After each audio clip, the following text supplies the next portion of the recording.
Hello everyone and welcome to the flagship episode of Quick Update. I am your host, Oath Alliance, and today we're going to be talking about Hatred, an isometric shooter by Destructive Creation.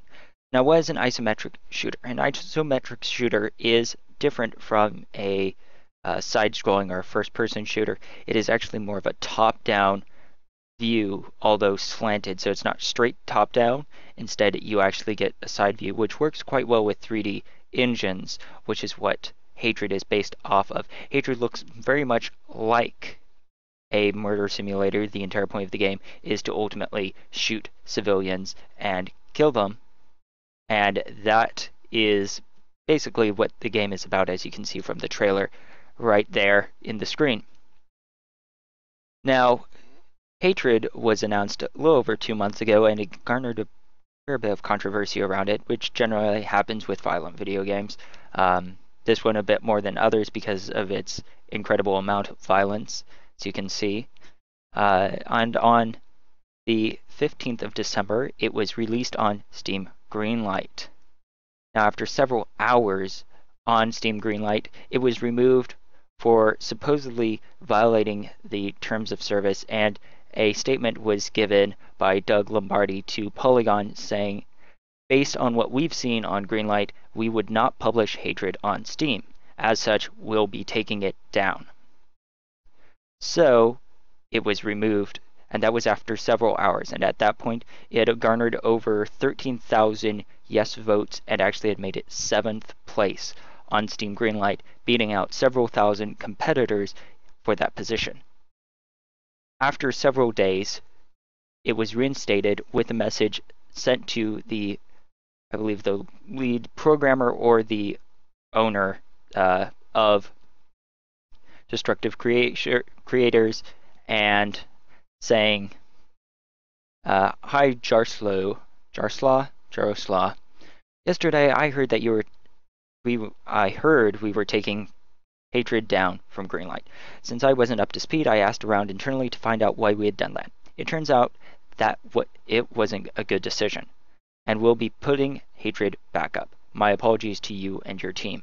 Steam is about creating tools for content creators and customers. Good luck with your game." And that was from Gabe N, or Gabe Newell, who owns Valve, which is nice to see. After that, it made it to first place on the same day on Greenlight.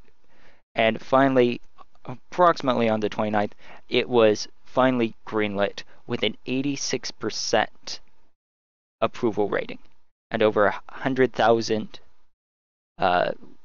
yes, I'd buy this, and only 16,000 no, I would not, which is actually pretty darn high as far as I've ever heard. So that's a sort of a brief history of what's happened with this game, and so I'd like to take some time to talk about the controversy around it and why it's actually a good thing that this game was able to be greenlit. So generally, when you get violent video games, you get a controversy surrounding it. Generally, that's made up of people saying, well, violent video games are bad because, they're bad. You get sort of this moral authority group that says, well, violent video games are bad either because they make people violent, which luckily I have a study here. Long-term study finds zero link between violence in video games and real life. And this is from Science Alert, which it was originally published through, results were published through the Journal of Communication, but there's also a link to the press release. But they looked through from, let's see, rates of youth violence from 1996 to 2011, and found that, let's see here, well, the data did appear to show a link between an increase in violent video games consumption and a decrease in youth violence, just as it did for films after 1990. So, actually, there has been a decrease since violent video games, which actually is something we've seen showing up for a while. So, apparently, science has proven that violent video games do not cause violence in people. So the argument that, well, if you make a violent video game, people are going to be violent, is untrue and unfounded scientifically. Then you get people who are generally just against violence in video games for whatever reason, saying it's a horrible thing.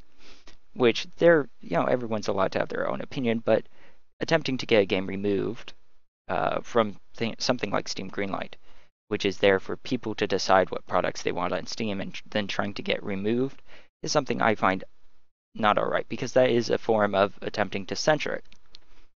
Steam has always had a sort of a hands-off approach to things. They don't get involved in things.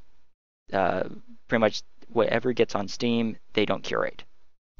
The people who have the game, they have to take care of the game page. Steam just provides a platform. They sell things on there. And Greenlight was just there to people could decide what games they want to get on Steam. Simple enough. And it was just less work for Valve, because then they know, instead of trying to reach out to people or have people flooding in requests and them having to go through and rubber stamp them, the people could decide, and then it would just cut out a bunch of work for them. So generally having that hands-off approach, it actually created somewhat of what is known as common law is for it. So they created sort of a legal quandary when they removed the Greenlight, because Greenlight, they take $100. You have to put up $100 to get on Greenlight. And when you do that, you get in. We're allowed to put your thing on Greenlight. That was to keep all of the ridiculous prank things being put on there, like Half-Life 3 showed up a dozen times on Steam Greenlight, even though there wasn't any on there for actuality. Anyways, but that was when you have to put up money, and if they can just remove you just for reasons, then there has to be a uniformity. And just recently, the United States Supreme Court in 2011 struck down a California law which disallowed minors from buying violent video games. I believe as above a certain violence level, no minor could buy a violent video game. And what the justices, the majority opinion was that they would have to apply that same law to all forms of media, including comic books, cartoons, all things. So that would not be available to children or youth. It'd have to be only purchased or gotten by an adult, which California wasn't willing to do. So then the law was struck down, which actually creates sort of a precedent, which also affects Steam, because Steam, if they're going to say, well, they violate the terms of use because they're violent video games, well, then obviously they've got to apply that to everything, including, Manhunt or the Postal games or things like that. They'd have to remove those as well. Or they'd have to change their terms of service, but then they would have to reinstate hatred still, because they can't just say, well, you violated the terms of service, now we're going to update the terms of service so they apply to you. That wouldn't fly in any legal sense, which could put them in a lot of problems. So they thankfully went ahead and reinstated it. I think that's generally a win for people, because I personally, hatred doesn't look very good. I mean, you've been watching the trailer here for a few times, and it's just, for me, I probably won't buy it. But some people will, and some people will enjoy it. 100,000 people have said they would play it. I'm not sure how many of those people actually will buy the game, but it's still something people want to see and to get a hold of. So people obviously want it, which isn't wrong at all, because it's a violent video game. I mean, and it was interesting seeing some of the arguments that came out of people I knew. One argument I heard from someone I knew was that, well, because it's violent, people are going to start thinking about video games badly, or trying to blame school shootings on violent video games, which they've been doing since, Columbine. Columbine, they attempted to pin on violent video games. There was another one where it was the students had played a video game, like they'd built a map of their school. So obviously there's video games that caused it, not the fact that they had planned to go do a school shooting and then built a map of it. No, it's the video game that then caused them to shoot people in the school. And it's been something that's been going on since the 90s. Violent video games ban them because they make people violent, which, as I have right in front of me, long-term study, zero link. And another one, which is just there's a lot of weird arguments that come out, but some of them are just mainly they just have to do with, well, we don't want violent video games or things that we don't like, which the important thing to remember is that we don't have control over other people's lives. And the people at creative destructive creation, they have every right to make hatred.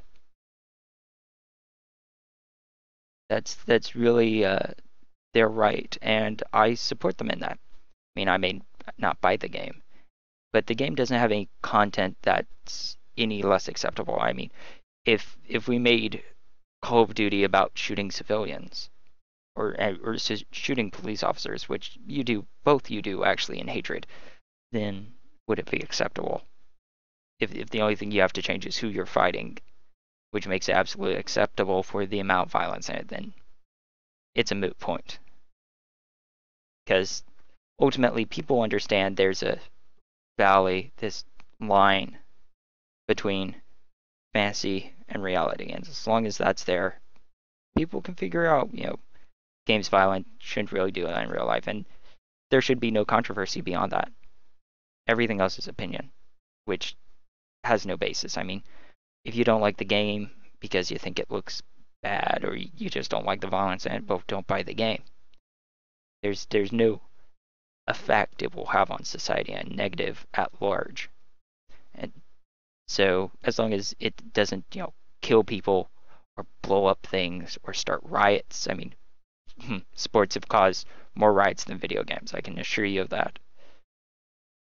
As long as it doesn't do that, then let the game be.